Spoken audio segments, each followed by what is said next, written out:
RC Mon Aventure, toujours à la pointe de la technologie, et oui, toujours peur de rien, toujours à l'affût de chaque occasion de faire des trucs incroyables. Donc oui, aujourd'hui nous allons parler de cette chose assez rigolote. Donc il s'agit du... Je vais vous faire un petit point parce que j'ai un certain temps d'utilisation, donc ça vaut le coup de vous en parler. L'Insta360 Go 2. Alors, je vous en parle vite fait parce que... il y a des choses à dire dessus, si c'est bien, c'est pas bien, si c'est machin, si c'est truc, voilà. En général, pardon, c'est très bien. Je suis très content. Sur certains modes, ça écrase un peu les plans. Hein. Ça, il va falloir que je m'habitue à savoir quel mode utiliser. Je ne suis pas encore super au point là-dessus. J'utilise toujours le mode pro pour l'instant parce qu'il y a une stabilisation. C'est-à-dire que vous pouvez tourner la caméra dans tous les sens. Il n'y a aucun problème. Vous resterez toujours à l'horizontale. Voilà, moi ça m'aide beaucoup parce que souvent dans mes vidéos, je suis un peu en train de crapahuter moi aussi. Voilà, l'utilisation sur la voiture est absolument géniale, on a l'impression d'être incorporé comme dans un jeu. C'est très très bien, il y a des... Alors je ne mets pas derrière la vitre. Pourquoi? Je ne mets pas derrière la vitre de la voiture.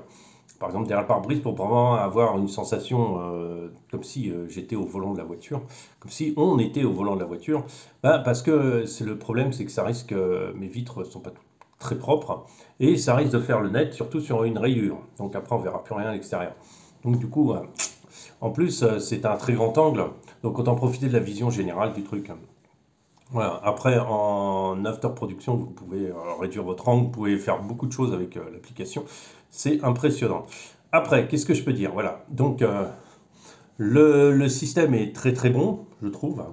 La polyvalence de la caméra, alors la petite aimante qui se trouve derrière est vraiment très très fort, donc il n'y a pas de souci.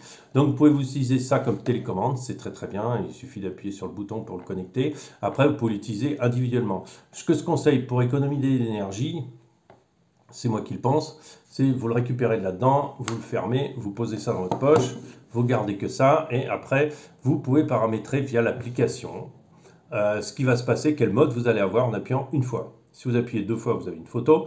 En une fois, vous avez ce que vous avez paramétré. Par défaut, ce sont des vidéos. Bon, voilà, je veux le mode pro, donc j'ai paramétré via l'application, vous pouvez le faire. Très bien dans les paramètres, et vous aurez le mode pro directement.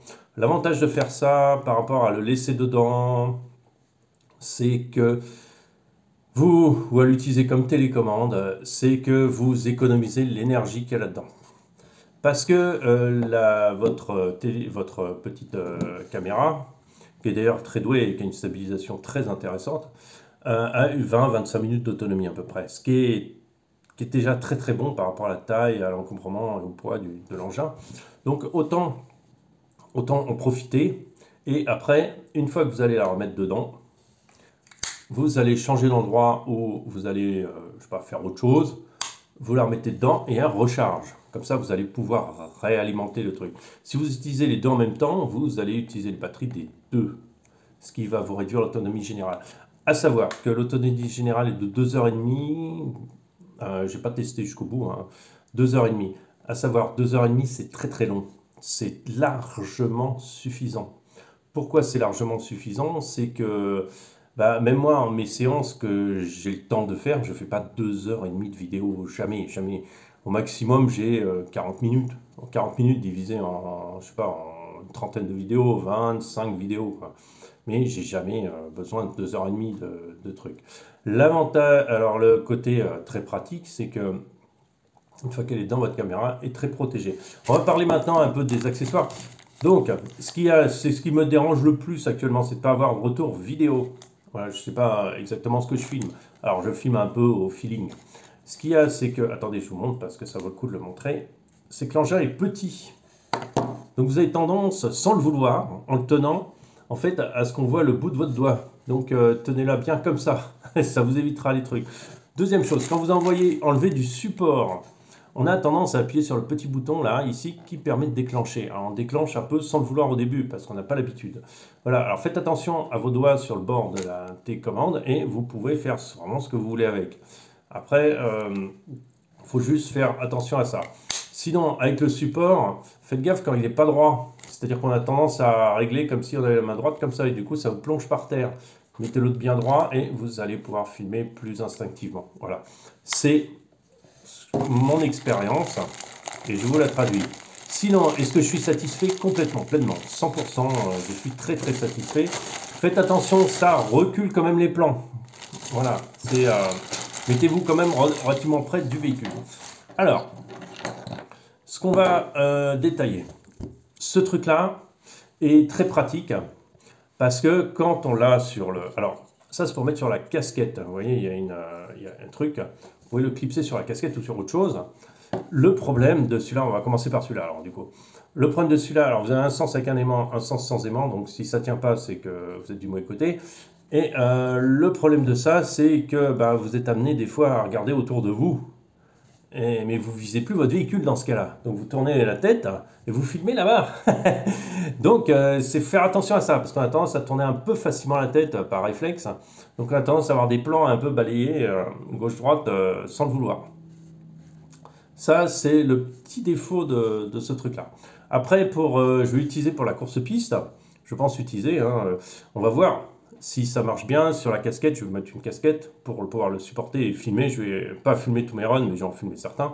Ce sera très amusant, je pense. Si ça éloigne pas trop, quand vous voyez quand même la voiture. Voilà, ça, je trouve ça très très pratique. En plus, ça ne vous gêne pas trop dans la vue quand vous regardez. Ce support. Alors ce support est je le trouve plus pratique à utiliser dans le sens où vous mettez autour du cou, il se met en dessous de votre truc et votre caméra tiendra là. Faites attention, faites pas de sport avec, ça tiendra pas.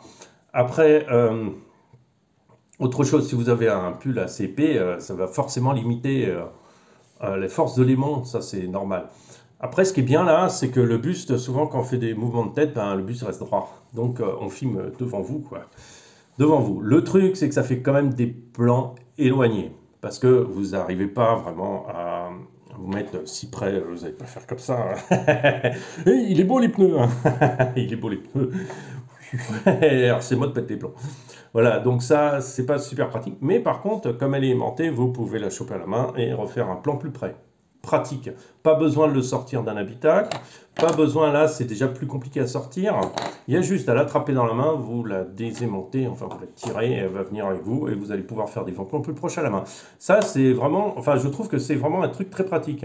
Très très pratique. En plus, ce qui est marrant, c'est que j'ai fait un plan sur une vidéo, un plan speed là, vous savez, ça avance, c'est quand j'arrive sur le lieu, et ça vous permet de faire, je sais pas comment il s'appelle ce mode, ça vous permet de bien rigoler parce que ça vous permet d'avoir un peu les bras qui bougent devant vous, ça donne un côté assez sympathique. Voilà, après on a le troisième accessoire, c'est celui-là, celui que j'utilise pour faire qu'on peut coller à la carrosserie, avec la partie qui glisse et la partie ventouseuse. Ce que je dirais, c'est si vous utilisez la ventouse, faites gaffe que votre carreau elle soit vraiment propre. Pas trop de poussière, pas trop de graisse. Souvent, c'est dans les parkings ou tout ça, c'est gras. Et c'est gras à cause des pneus. Et ça laisse par terre, voilà, et ça se dépose sur votre carrosserie. Il faudrait nettoyer en fait votre surface sur laquelle vous allez le mettre avant de le mettre. Parce que ça reste délicat. Je pense qu'au bout d'un moment, ça n'a plus marché génial. Le copain avec qui j'étais, lui, ça ne marchait pas. Ça marchait déjà plus, tu vois. Donc ça, c'est à faire gaffe. Par contre, c'est super pratique parce qu'on peut le coller dans une truc, on peut le retourner, on peut le mettre. C'est vraiment très dur, donc ça ne bouge pas. Vous pouvez le coller aussi sur le côté de la carrosse, que j'ai fait beaucoup avec la Tamiya bleu, et c'est très très sympa. Par contre, la stabilisation est extraordinaire parce que quand vous êtes sur les flancs de votre truc Lexan, le machin il saute comme ça. Hein. Vous regardez la vidéo, c'est droit, c'est juste la voiture qui saute à côté. Hein. Ouais, franchement, chapeau. Chapeau pour la stabilisation de cet engin. Voilà, ça c'est un support bien, très bien, mais attention à ces ventouses, à les entretenir. Alors je crois que dans un petit, c'est expliqué qu'on peut les laver à l'eau, les rincer à l'eau. À voir, je ne l'ai pas fait encore, je retarde le moment avec ça. On a aussi, mon pote là, il m'a imprimé 2 supports encore, dans un matériel assez souple.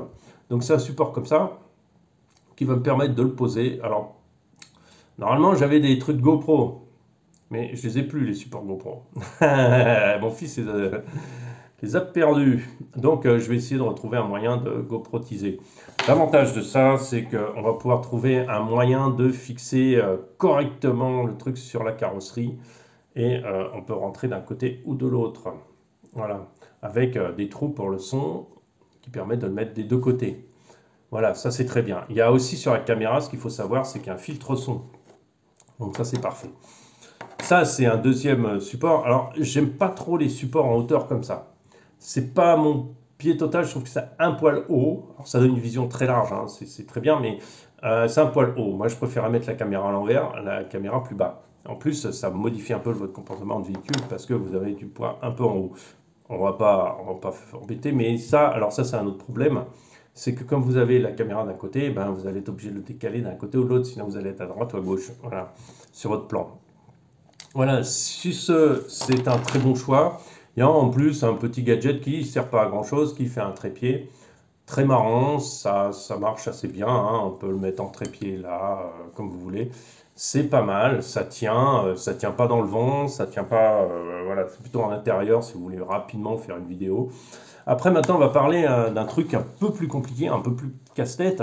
C'est l'application, le téléchargement des fichiers sur le téléphone. Moi, ce que je fais, quand j'ai fini ma séance, je commence, s'il me reste suffisamment de batterie, je l'ouvre et je le connecte au téléphone. Ça se connecte très facilement, enfin ça demande 1 à 2 minutes hein, quand même, en Bluetooth et comment on appelle ça, en Wi-Fi. D'accord? Donc ça va se connecter. Alors en plus, vous n'avez pas de Wi-Fi connu autour, donc ça ne va pas le perturber. Donc il va tout de suite se connecter, ça va aller très bien. Après, ce qui se passe, c'est qu'il vous affiche sur l'application toutes les vidéos que vous avez faites. OK. Alors maintenant, ce que je conseille, c'est de les télécharger dans l'application en premier. Ça vous permettra de déjà trier une partie de vos vidéos et de regarder un peu ce qui est mauvais plan, machin truc. Voilà, vous raccourcissez s'il y a besoin et tout ça. Moi, ce que je fais, c'est quand je rentre à la maison, bah, il me faut au moins une demi-heure, quoi. Donc, soit je suis en vélo, soit en truc. J'ai ça dans une poche ouverte connectée au téléphone. Et grâce au téléphone, je lui demande de télécharger tout. Et sur le trajet, j'arrive chez moi, toutes les vidéos sont téléchargées déjà sur mon téléphone. Voilà, je profite du temps que j'ai, voilà, rationalise pour qu'à la maison, je puisse commencer déjà à faire le tri. Ça fait gagner beaucoup de temps. Voilà, ça, vous pouvez le faire. Ce qu'il y a, c'est si votre caméra est ouverte, faites gaffe, quand même, l'eau, tout ça, bon. La petite caméra est étanche, le grand boîtier ne l'est pas. Voilà, c'est bien écrit en chinois là-dessus, pas de problème. Il pense à nous, Pisson. Voilà, donc ça c'est bien. Attention à la taille des fichiers aussi. Parce que moi, j'ai remarqué qu'une vidéo de plus de 4 minutes, 4-5 minutes pose un problème de téléchargement après sur le téléphone. Alors, faites plutôt des plans courts. 1 minute, 2 minutes. Vous aurez 3-4 vidéos à la place d'une entière. Déjà, c'est plus facile à monter par la suite. Parce que s'il faut couper les jonctions, ça se passe beaucoup mieux. Et en plus, c'est plus facile à monter. Et en plus, c'est plus facile à télécharger. Voilà. Après, vous pouvez... Alors ça, c'est une chose à faire attention. Autre chose, c'est qu'une fois que vous avez téléchargé toutes vos vidéos sur votre téléphone, ça ne veut pas dire qu'elles sont visibles dans votre galerie. Attention, elles sont téléchargées dans l'application. L'application va vous permettre de modifier certaines choses, mais pas énormément de choses. On peut raccourcir la vidéo, on peut... Alors attention, quand vous raccourcissez, vous coupez la vidéo, vous la coupez. C'est-à-dire que la partie que vous avez coupée, par exemple, quand vous avez une vidéo trop longue, je me suis dit, bah, je vais la couper en deux, puis après, je vais reprendre l'autre partie. Non, vous perdez la partie qui n'a pas été choisie. Attention à ça. Après, quand vous allez pouvoir visionner vos vidéos et faire le tri, déjà en jeter quelques-unes parce qu'elles sont déclenchées tout seules et tout ça, voilà. Après, vous allez pouvoir attaquer. Attention. Alors, ce qu'on peut dire, c'est que pour les montages, si vous ne pouvez pas le faire par l'application, donc il faudra une autre application si vous voulez passer par le téléphone. Sinon, vous pouvez le faire sur l'application que vous téléchargez sur votre PC, mais moi, je n'utilise pas en fait. Et ce qu'il faut, c'est après, une fois que vous avez vos vidéos téléchargées sur l'application, il faut les retélécharger sur votre téléphone pour pouvoir après les télécharger. Alors, ce qui est possible, ce qui est pratique en fait là-dedans, c'est que ça vous permet de travailler hors ligne. Une fois qu'elles sont dans l'application, vous n'avez qu'à télécharger ce téléphone, ça va très vite. Mais par contre, videz vite l'application parce que sinon, elle va vous faire 20-30 gigas rapidement. Donc, c'est un peu le problème des trucs. Alors mon bilan va être intéressant, c'est-à-dire que c'est vraiment une caméra pour les réseaux sociaux. C'est fait pour aller sur TikTok, sur Instagram, faire de belles vidéos courtes et tout. C'est génial, vous pouvez directement les travailler, ça comme ça individuellement. Pour faire les montages, il faudra appel à une autre application, ça c'est clair. Et par contre, sinon, elle vous offre des points de vue incroyables et ça vous fait vraiment des très très belles vidéos. Vous pouvez vraiment faire des trucs super sympas avec. Ce qu'il y a, c'est qu'il faut plutôt, je le vois plutôt comme un complément du téléphone qu'un remplacement complet du téléphone du coup. Parce que le téléphone a aussi d'autres capacités qu'a pas cette mini caméra. Sur ce, je vous souhaite une bonne journée, j'espère vous avoir bien renseigné là-dessus et à très bientôt. Ciao, ciao.